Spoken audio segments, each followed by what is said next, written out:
ध्येयं सदा परिभवग्नमभीष्टदोहं तीर्थास्पदं शिवविनिञ्चिनुतं शरण्यं भृत्यार्तिहं प्रणतपालभवाब्धिपोतं वन्दे महापुरुषते चरणारविन्दम्।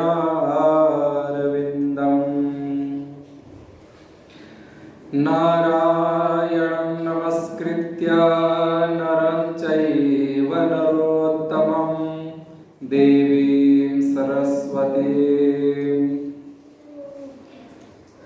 व्यासं मुदीरयेत्। गुरुर्ब्रह्मा गुरुर्विष्णु गुरुर्देवो महेश्वरः गुरुर्साक्षात् परब्रह्म तस्मै श्री गुरवे नमः।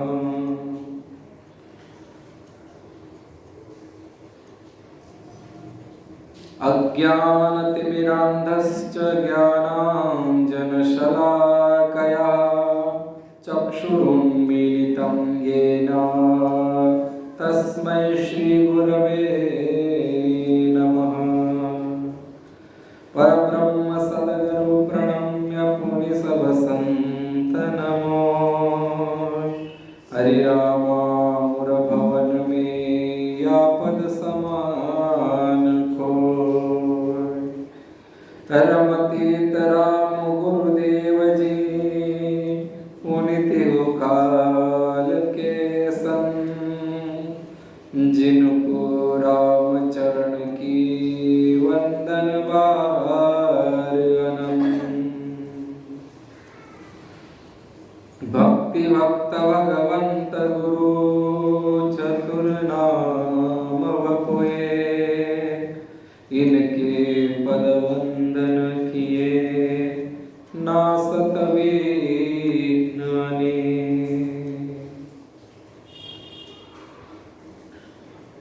अनंत कोटि ब्रह्मांड नायक परात्पर परमेश्वर सर्वेश्वर सर्वांतर्यामी सच्चिदानंद स्वरूप श्री राम नाम महाराज के चरणों में कोटिशः दंडवत प्रणाम करते हुए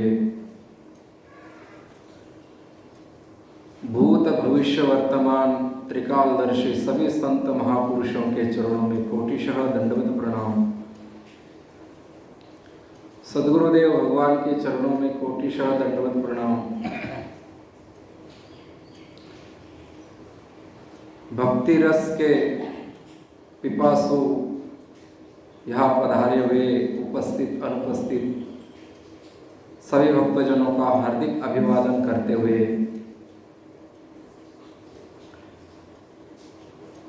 सुंदर ऐसे प्रांगण में पवित्र ऐसे भूमि पर बैठकर राम नाम से जो भूमि सींची है, जिन्होंने इस भूमि में सत्संग रूपी वृक्ष लगाया है और उस वृक्ष के फल हम लोग पा रहे हैं, ऐसे महान विभूति संत श्री राजाराम जी महाराज जी, उनके सानिध्य में बैठकर हम लोग कल्याणप्रद जो भक्तों की कथाएं हैं, उन कथाओं का श्रवण कर रहे हैं। सन्मुख होई जीव जब मोही जन्म कोटि अघनासई तबहि जय सिया राम जय जय सिया राम जय सिया राम जय जय सिया राम जय सिया राम जय जय सिया राम। मनुष्य शरीर मिला है, इसका मतलब है हम भगवान के सम्मुख हैं। बस केवल हमारी दृष्टि उधर नहीं है, हम तो भगवान के सम्मुख हैं, भगवान के पीछे नहीं है, भगवान के आगे है। भगवान हमको देख रहे हैं, बस केवल हमारी दृष्टि भगवान की तरफ नहीं है। और यदि भगवान की तरफ दृष्टि हो जाए तो कोटि जन्म कोटि करोड़ों जन्मों के पाप यूं चुटकी बजाते नष्ट हो जाते हैं। संत महात्मा कहते हैं जैसे गुलाब के पंखुड़ियां है, गुलाब का फूल है, उस फूल की जो पंखुड़ियां है, वो पंखुड़ियां 100 पंखुड़ियां एक साथ हमने जोड़ ली और उसके अंदर सुई डाली है, इधर से उधर सुई निकलने में कितना समय लगता है? इतना भी समय हमारे पाप नष्ट होने में नहीं लगता है। 100 पत्ते हैं, 100 पंखुड़ियां है, तो एक पंखुड़ी के अंदर से दूसरे पंखुड़ी में प्रवेश करती है सुई, तो उसका बहुत कम समय लगता है। इतने समय में व्यक्ति कल्याण कर सकता है, व्यक्ति अपने पापों को धो सकता है, नष्ट कर सकता है। केवल दृष्टि भगवान की तरफ करनी है। जो हमारी दृष्टि संसार की तरफ है, वो संसार की तरफ की दृष्टि हटाकर हमको भगवान की तरफ दृष्टि करनी है। भगवान की तरफ दृष्टि करना है, इसका मतलब ये नहीं कि कोई कहता है कि भगवान कहाँ है, मतलब भगवान तो ऊपर रहते हैं। भगवान ऊपर नहीं रहते, भगवान तो कण कण में रहते हैं। सर्वस्य चाहम हृदय सन्निविष्टो, सर्वस्य चाहम हृदय सन्निविष्टो, मतः स्मृतिर्ज्ञानमपोहनं च, वेदैश्च सर्वैरहमेव वेद्यो, वेदांत कृत्वेव विदेव चाहम्। भगवान स्वयं कृष्ण भगवान स्वयं अर्जुन को कहते हैं कि सबके हृदय में मैं विराजमान हूं, सबके हृदय में मैं रहता हूं अर्जुन। और इतना ही नहीं, मैं ही सबको ज्ञान कराता हूं, सबको बोध कराता हूं। वेदों के द्वारा जिसकी प्राप्ति होती है वो मैं हूं। वेदों का प्रकाशित करने वाला कौन है? मैं हूं। वेदों को शक्ति देने वाला, प्रत्येक जीव को शक्ति देने वाला कौन है? भगवान है। तो वो तो घट घट में बैठे हैं, बस केवल हमारी दृष्टि, हमारा भाव बदलना है। ये संसार नहीं है, ये क्या है? ये साक्षात परमात्मा है, राम जी का स्वरूप है।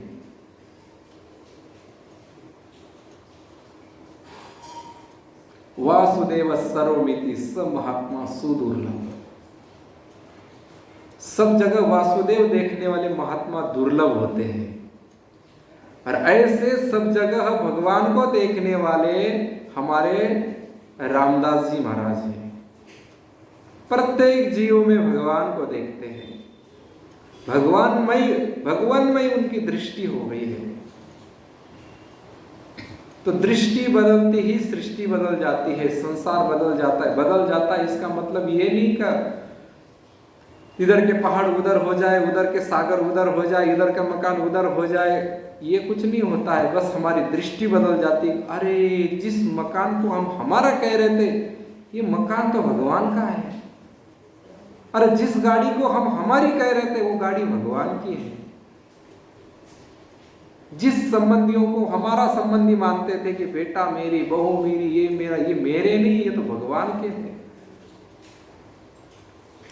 और इस दृष्टि को, इस भाव को प्राप्त करने के लिए मनुष्य शरीर मिला है।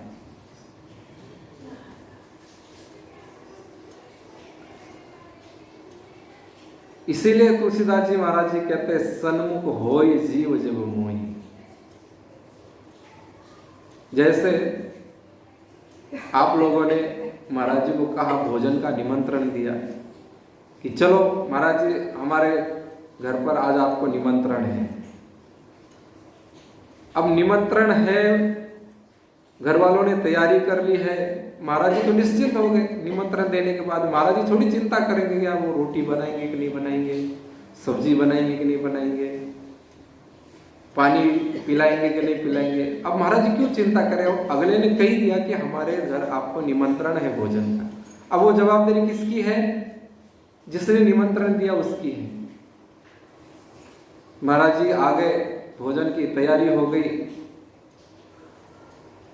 और आने के बाद में जब भोजन सामने थाली में परोस दिया है, बढ़िया बढ़िया मिठाई है, गुलाब जामुन है, काजू कतली है, जलेबी है। महाराज ज़्यादा नाम मत लो, मुंह में पानी आ रहा है। तो इस प्रकार से सब थाल भर दिया है, बढ़िया बढ़िया गरम गरम पकौड़ी निकाली है, मोट की पकौड़ी, और महाराज जी के थाल में परोस दिए है। अब भोजन के लिए बुलाया, भोजन परोस दिया। अब भोजन को खाना कि नहीं खाना महाराज जी के हाथ में है। आप लोगों के हाथ में है क्या? आप लोगों के हाथ में क्या है? बस भोजन जैसा, जितना बढ़िया हो सके, जितना स्वादिष्ट हो सके, वैसा भोजन तैयार करके महाराज जी के सामने प्रस्तुत किया है। अब महाराज जी खाली भोजन को देख रहे हैं। तो खाली भोजन देखने से पेट भरेगा? उसको खाना पड़ेगा। तो ऐसे ही तुलसीदास जी महाराज जी कहते हैं कि जीव के लिए भगवान ने सब कुछ दे रखा है, स्वयं बने हैं उसके लिए सब कुछ, केवल वह उसको लेता नहीं, उसको खाता नहीं है, उसकी दृष्टि उसके तरफ नहीं है, उसका भाव नहीं है। उसका भाव क्या है? केवल मुझे ही मिले, ये मेरा, ये मेरा, ये मेरा। और ये मेरा मेरा कहते कहते वो मेरे मेरे के चक्कर में पड़ जाता है। परंतु हमारे रामदास जी महाराज कैसे थे? कोई मेरा नहीं, कोई तेरा नहीं, किसका है? भगवान का है। ये जो कुछ है ये सब भगवान का है। और वास्तविक भगवान खुद गीता में कई जगह कहा है कि ये सब मेरा ही स्वरूप है। मया ततमिदं सर्वम जगत व्यक्त मूर्तिना। ये जो सृष्टि है, ये जगत रूपी मूर्ति है, ये साक्षात मेरी मूर्ति है। और ऐसा संतों का भाव है। संतों ने क्या किया है? संतों ने केवल अपनी दृष्टि बदली है। अब आप कहेंगे कि महाराज जी, रामदास जी महाराज जी ने घर छोड़ दिया होगा, सब छोड़ दिया होगा, कहीं जंगल में जाकर भजन किया होगा। हम तो ना तो घर छोड़ता है हमसे और ना किसी का मोह छूटता है, तो हमसे भजन ही नहीं होता। कैसे भजन होगा हमारा? घर में जाओ तो वही प्रपंच, वही सब कुछ। तो रामदास जी महाराज जी अपने चरित्र से बताते हैं कि मैं भी घर में ही हूं, मैंने भी घर में ही भजन किया है, मैंने घर में ही सब कुछ किया है। मैं ना तो मैंने पत्नी का त्याग किया, ना मेरे घर का त्याग किया, ना बेटों का त्याग किया, ना मैंने मेरा जो उद्योग करता हूं, जो कर्म करता हूं, जो जीविका के लिए जो उपक्रम करता हूं, उसका भी त्याग नहीं किया है। आजकल लोगों ने मन में एक बात ठान ली है कि संत बनेंगे, महात्मा बनेंगे तभी कल्याण होगा। ऐसा नहीं है। आप लोगों के मन में आता है क्या? घर बार छोड़ के साधु बने, सन्यासी बने तो फिर हमारा कल्याण होगा। वैसे घर, हम तो गृहस्थी महाराज, हमारा क्या कल्याण होगा? यही मान बैठे सब, हम तो घर गृहस्थी है महाराज जी, हम तो जंजाल में पड़े, हमारा थोड़ी कल्याण होगा। ऐसा नहीं है। उलट गृहस्थ साधुओं से श्रेष्ठ है। कैसे? हमारे साधुओं में एक कमी होती है। अब ये कमियां तो नहीं बतानी चाहिए, परंतु आप लोगों को बता रहा हूं। साधुओं में सबसे बड़ी क्या कमी होती है? यदि कहीं मन नहीं लगा है, मन के अनुकूल नहीं हुआ, एक दूसरे से झगड़ा हो गया, एक दूसरे के सामने टकराव हो गया, तो ठीक है, साधु तुरंत अपना बोरिया बिस्तर बिंटा बांध लेता है, बिंटा बांध के और वहां से रवाना हो जाता है। ठीक है, तुम तुम्हारा जाने, हम हमारे जा रहे हैं। साधु थोड़ा भी मन के खिलाफ हो गया कि साधुआ टिकता नहीं है, तुरंत अपने मन मर्जी से निकल जाता है।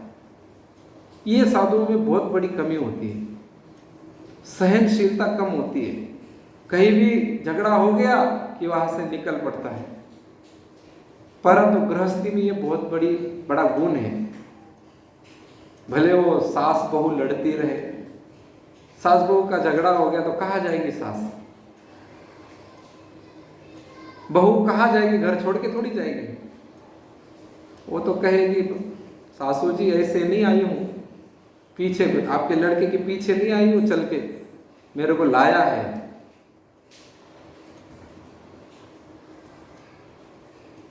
और सासू तो पता ही है, सासू तो घर छोड़ के आती तो भी घर में क्या कहती है, अरे मैं तो मेरा घर है। और बहू को बोलती है कि पराई जाई लड़की ने मेरा घर बिगाड़ दिया। क्या कहती है, पराई जाई लड़की ने मेरा घर बिगाड़ दिया। और तुम क्या यहाँ जन्मी थे, सासू क्या इसी घर में जन्मी थी। परंतु ऐसा मोह हो जाता है कि उस घर को पूरा अपना ही मान लिया। तो घर में झगड़ा हो जाता है, सास बहू में हो जाता है, बेटे माँ बेटे में हो जाता है, बाप बेटे में हो जाता है, पति पत्नी में हो जाता है। जितने भी संबंधी है झगड़ा तो होता ही है, पर क्या तुरंत उसको छोड़ के चले जाते हैं, सहन करते हैं, वही रहते हैं। धीरे धीरे उस बात को भूल जाते हैं, जो हुआ सो हुआ। इतना श्रेष्ठ, इतनी तपस्या इसमें है। गृहस्थ जीवन कोई साधारण जीवन नहीं है, आसान नहीं है गृहस्थी चलाना भी। बस गृहस्थी में एक ही दिक्कत है क्या, कि हम लोग उसमें मोह कर देते हैं। ये भगवान का न मानकर ये खुद का मानने लग जाते हैं। और ये कमी रामदास जी महाराज जी ने दूर कर ली है। इस कमी को छोड़ा है रामदास जी महाराज जी ने। सेवा सबकी कर रहे हैं, घर में जितने भी सदस्य उनकी सेवा कर रहे हैं, उनके लिए कमा भी रहे हैं। ऐसा नहीं कि धंधा छोड़ा है, कि व्यापार छोड़ा है, कुछ भी छोड़ा नहीं है। वही सुबह सुबह उठ जाते हैं और मरे हुए जानवर का चमड़ा उतार कर लाते हैं, उसको पानी में भिगाते हैं और उसको सुखाते हैं, फिर उसको काट पीट के बढ़िया सी जूती बनाते हैं। आजकल तो जूती प्लास्टिक की पहनने लगे हैं, तो पुराने जमाने में जूती ऐसी थी कि कितना भी बड़ा कांटा हो चाहे कील हो, ऊपर नहीं निकलता था। अब तो कंकर भी निकल आर पार हो जाता है। तो ऐसी वो जीविका चलाते, अपना पूरा काम करते और अपने धंधे से जो कमाई होती उसी से घर का निर्वाह करते। ऐसा नहीं कि अरे मुझे तो बहुत बड़े बड़े बंगले बनाने हैं, गाड़ियां इकट्ठी करनी है, पैसा जाओ करना है, प्लॉट खरीदने हैं और मेरे बेटों के लिए खूब धन संपत्ति इकट्ठे करके रखनी है। ऐसा नहीं, जितना आवश्यक है उतना ही धंधा करते, जितनी जरूरत है उतना ही पैसा लेते। और कोई साधु संत आते उनकी भी सेवा करते। तो उनके जीवन में एक दृष्टि और एक भाव ही बदला है। उनका जो रहन सहन है वो अपने आप साधारण बन गई है। तो ज्यादा परिवर्तन नहीं करना है, परिवर्तन इतना ही करना है कि हम भगवान के सम्मुख है, केवल हमारी दृष्टि बदलनी है। हमारी दृष्टि, हमारी भावना बदल गई तो समझ लो कि हमारा तो बेड़ा पार हो गया। और यही रामदास जी महाराज जी के जीवन में हुआ है। उनकी दृष्टि बदल गई है। सीता राममयी सब जग जान, सब जगह सीताराम रूप देख रहे, सब जगह राम नाम महाराज को देख रहे। ऐसी कोई जगह नहीं रखी कि जहां भगवान को नहीं देखते हो। और ऐसा नहीं कि दूसरों का हित भी नहीं करते, अपना हित तो करती है भजन के माध्यम से, परंतु दूसरों पर मेरी आफत आ जाए तो तुरंत दौड़ कर जाते हैं। किसी पर कष्ट आ जाता है, वो कीड़ी से लेकर हाथी तक हो, चाहे वो कोई भी प्राणी हो, कोई भी जीव हो, उसको बचाने के लिए वो दौड़ते हैं। परहित सरिस धर्म नहीं भाई, पर पीड़ा सम नहीं अधमाई। जय श्री राम जय राम जय जय रामा, श्री राम जय राम जय जय रामा, श्री राम जय राम जय जय राम। परहित सम, दूसरे का हित करने जैसा कोई धर्म नहीं है। सबसे श्रेष्ठ धर्म अपने हिंदुत्व सनातन धर्म क्या है? दूसरे का हित करना, दूसरे को सुख देना, दूसरे को पीड़ा देना नहीं। सबसे बड़ा धर्म बताया है दूसरों को सुख देना, और सबसे बड़ा अधर्म क्या बताया? दूसरों को पीड़ा देना। अब हम देखें हमारे जीवन में हम दूसरों को सुख दे रहे हैं या दुख दे रहे हैं। हमारी भावना हम ही जान सकते हैं, और कोई नहीं जान सकता है। बगल में बैठा हमारी मन की जो भावना है वो नहीं जान सकते। वो जो भावना जब व्यवहार से व्यक्त होती है तब दूसरे जान सकते हैं, परंतु हमारे मन में क्या चल रहा है ये दूसरों को नहीं पता है। यदि ब्रह्मदेव यदि सबको ये छूट दे दे कि एक दूसरे के मन में क्या चल रहा है, यदि पता चलने लग जाए तो क्या होगा? कोई शांति से बैठेगा कि बगल वाले के मन में मेरे प्रति क्या भाव है, क्या चल रहा है? यदि पता चल जाए फिर तो एक दूसरे को खींचाता नहीं, मारपीट ही हो जाएगी, मारने लगेंगे एक दूसरे को, क्योंकि सबको पता है कि सबके लिए अपने भीतर अच्छे भाव नहीं है। अच्छे भाव होते तो उसके भीतर से प्रेम का प्रवाह निकलता, और प्रेम का प्रवाह निकलकर दूसरों को प्रेम ही देता। बिना बोले ही वो अपने तरफ आकर्षित हो जाता है, वो प्रेम की तरफ आकर्षित हो जाता है। मैं स्वयं देखता था वहाँ ऋषिकेश में स्वामी राम सुखदास जी महाराज जी जहाँ रहते थे, वो जो एक वायुमंडल था उनका, वो एक परिसर था। उस परिसर में कोई भी आ जाए, कितना भी दुष्ट हृदय वाला आ जाए, तो भी उसके हृदय में प्रेम प्रकट होता था। एक दूसरे के प्रति दया, एक दूसरे से बोलने का तरीका, उसका व्यवहार सब अपने आप बदल जाता था। कई लोगों ने कहा ये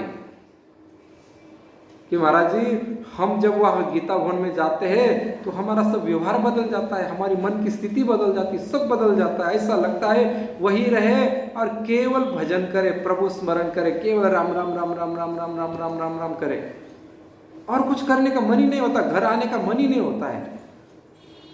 और जैसी वहां से हम बाहर निकल जाते, बाजार में जाते या इधर उधर जाते, तुरंत चिंता सताने लगती, अरे बेटे ने क्या किया होगा, अरे हमारा व्यापार कैसे चल रहा होगा, वो कैसे होगा, और वो बीमार है उसकी तबीयत कैसी, तुरंत फोन लगाने लग जाएंगे, तुरंत एक दूसरे के हालचाल पूछने लग जाएंगे महाराज जी, तुरंत प्रपंच के इसमें उलझ जाते बोले।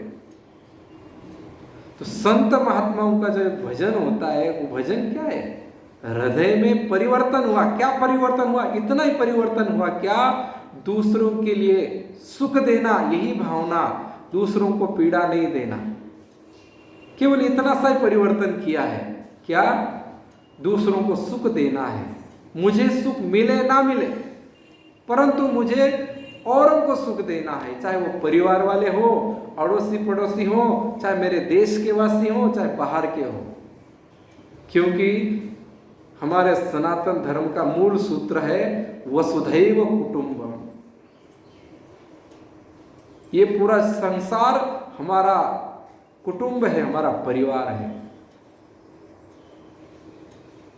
संतों ने यहां तक कहा है कि रामदास जी महाराज जी की दृष्टि कैसी हो गई थी, जैसे ये हमारा शरीर है, इस शरीर में पैर के उंगली में यदि पीड़ा होने लग जाती है तो हम तुरंत डॉक्टर के पास दौड़ते हैं, तुरंत उसको ठीक करने में लग जाते हैं।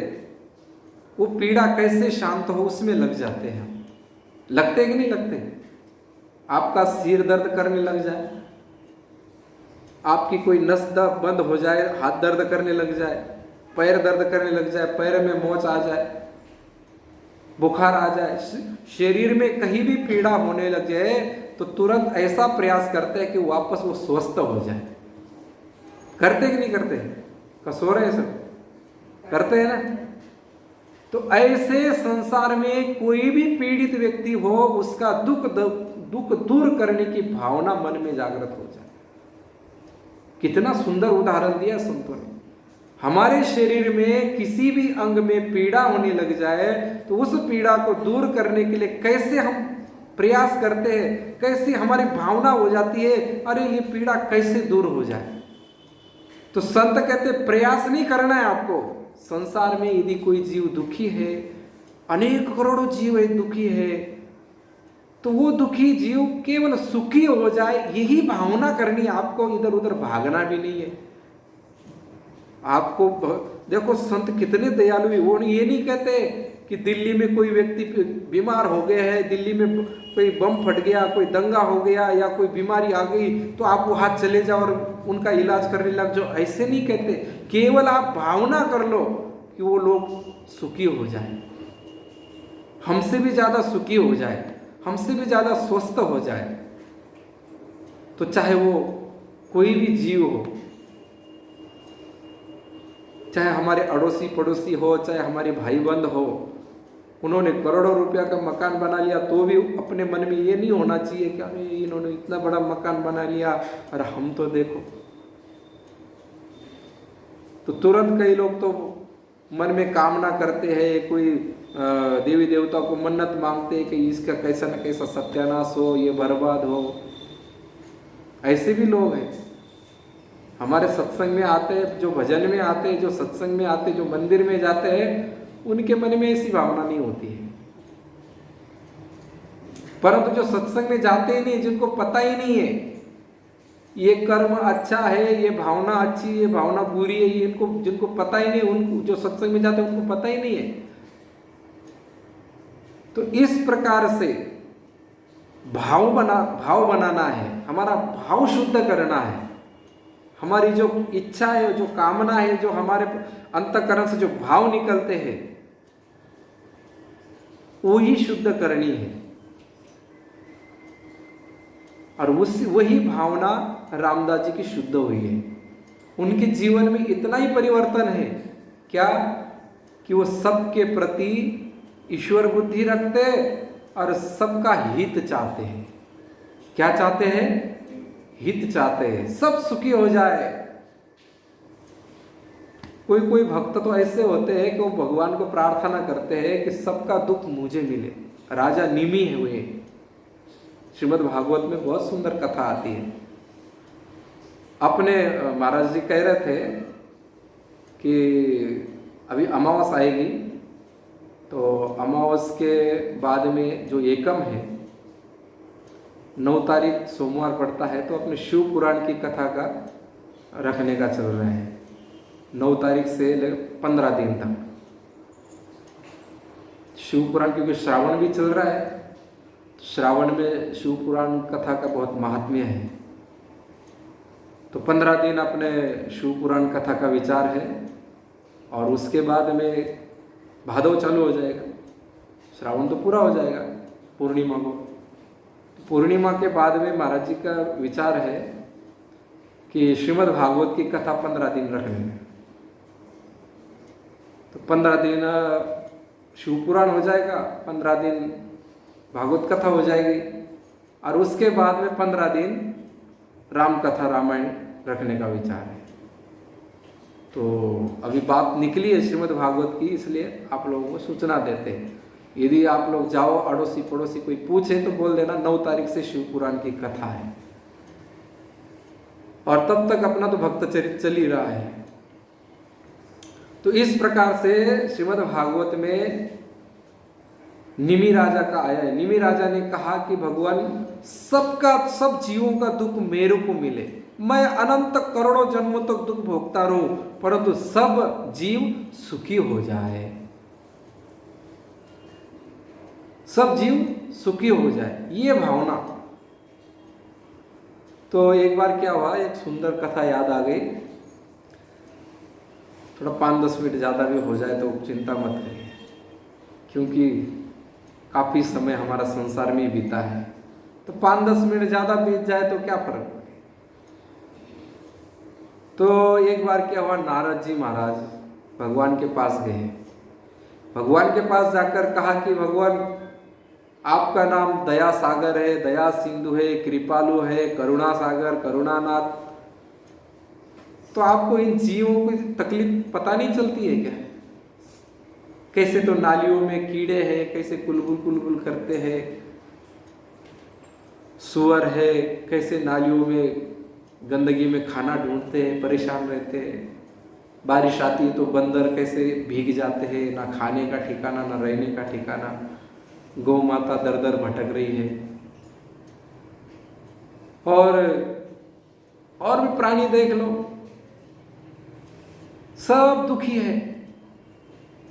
और आपका सबसे प्रेमी है मनुष्य, वो भी कोई सुखी नहीं है। आज किसी को पूछो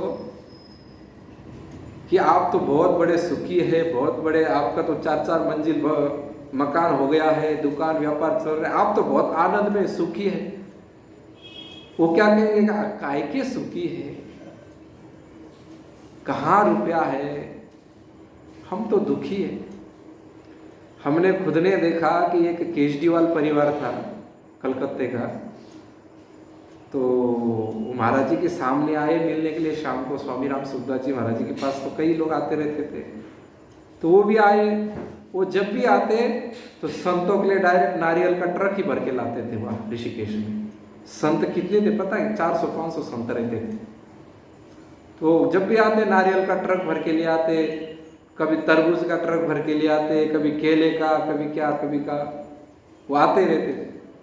तो संतों की सेवा करते और सेवक सबको प्रिय होता है। तो महाराज जी ने के थोड़े प्रिय थे, महाराज जी बातचीत करते थे। तो एक दिन ऐसी चर्चा निकली कि बोले, महाराज जी ने कहा कि बोले कैसे हो, ठीक है, बढ़िया आनंद में हो, व्यापार वगैरह सब बढ़िया चल रहा है। तो उन्होंने एकदम ऐसे गरीब सा मुंह बनाकर और एकदम जैसे वो मंदिर के सामने मांगने वाले हैं ना, वो कैसे, बाबूजी 1 रुपया दे दो, बाबूजी थोड़ा 10 रुपये चाय तो पिलाओ। तो कितने उनका चेहरा उतार कर और एकदम दीन होकर बोल, तो ऐसे वो दीन होकर कहने लगे कि महाराज जी कट्ठा चल रहे है व्यापार, कट्ठा रुपया पड़ा है, महीने में ज़्यादा से ज़्यादा 301 करोड़ रुपए का तो नफा है, यूं काई हो है। इतना दीन होकर जैसे कि उसके जीवन में पैसा ही नहीं है ऐसे, और क्या कह रहा, 300 करोड़ रुपए महीने का केवल इनकम है, और फिर भी कह रहा कि कट्ठा रुपया है महाराज। ये तो बहुत दुखी। हाँ, तो ऐसे दुखी सब कुछ होते हुए भी कई लोग दुख पाते हैं। और वैसे देखे जाते हैं तो यहाँ हम घूमने जाते हैं तो पुल के नीचे देखो लोग कैसे रहते हैं, ना कोई खाने का ठिकाना है ना रहने का ठिकाना है, जहाँ जगह मिल जाए वही पड़ जाते हैं। तो ऐसे बहुत नारद जी ने देखा कि कई भक्त मंदिर में जाते हैं, भगवान को प्रार्थना करते हैं, आरती करते हैं, दीपक जलाते हैं। कई माइया बाइया श्रावण में, कार्तिक में गंगा जी नहाने के लिए जाते हैं। कोई हरिद्वार जाएंगे, कोई गया जी में जाएंगे, कोई प्रयाग में जाएंगे। देखो बोले आपको पाने के लिए, आपको प्रेम करने के लिए लोग कहाँ कहाँ जा रहे हैं। बोले बद्रीनाथ केदारनाथ जाते हैं। बोले कि वो 2013 में कितने लोग मरे, हजारों लोग मरे, फिर भी लोगों ने जाना थोड़ी छोड़ा है, फिर भी जा रहे लोग। देखो बोले आपके लिए कितने कष्ट सहन करते बोले ये लोग, और आप इनको दर्शन नहीं देते। बोले नारद जी क्या कह रहे, आप अपने मनुष्य प्रेम करने के लिए बनाया, और वो आपके मंदिर में जाता है, आपके सत्संग में जाता है, आपके भजन में जाता है, आपके धाम में जाता है, आपके पवित्र पवित्र स्थानों में जाता है, और आप उनको दर्शन नहीं देते, आप उनसे मिलते नहीं। बोले भगवान ने कहा तो मैं तो मिलने के लिए मर रहा हूँ, पर ये लोग ही मिल नहीं रहे मुझे। बोले कैसे, देखो ना, बोले आज श्रावण में सुबह सुबह जल्दी उठ के नहा धोकर और शिव मंदिर में जाते हैं,